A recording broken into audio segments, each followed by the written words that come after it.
This is Mr. Mahaboub Hossain, Director General of the Bangladesh Rural Advancement Committee, and BRAC is one of the world's largest NGOs for development. What are the main achievements, successes in the field of combating extreme poverty of your organization? Can you tell us something about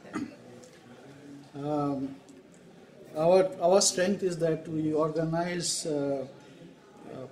people in the grassroots level, what we call community empowerment, and address different kind of areas where either the government or the corporate sector are not providing any services. So it's basically those who are excluded from these two organs we try to take up. And in the area of extreme poverty, we have a project called Challenging the New Frontiers of Poverty, targeting the ultra poor. So under that project, we first try to identify who are the ultra poor.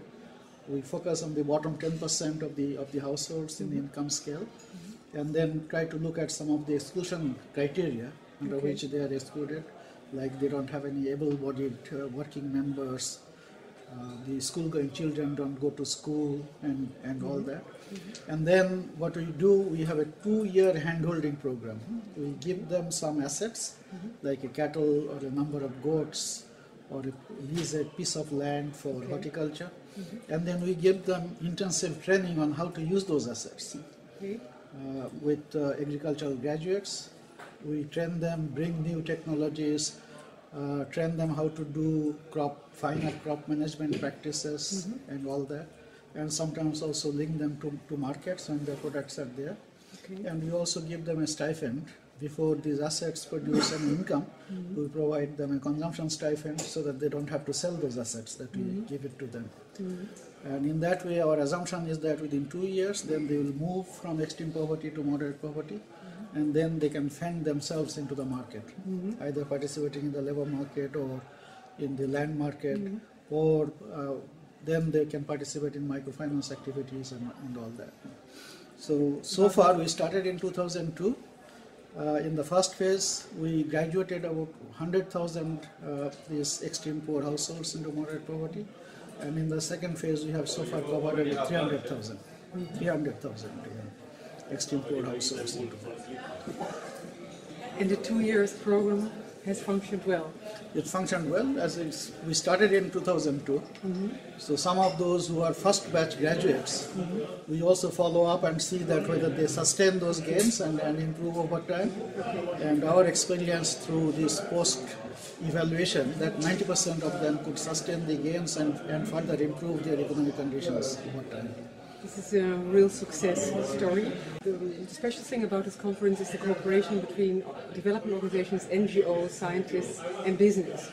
Do you see any possibility to increase cooperation with corporate business?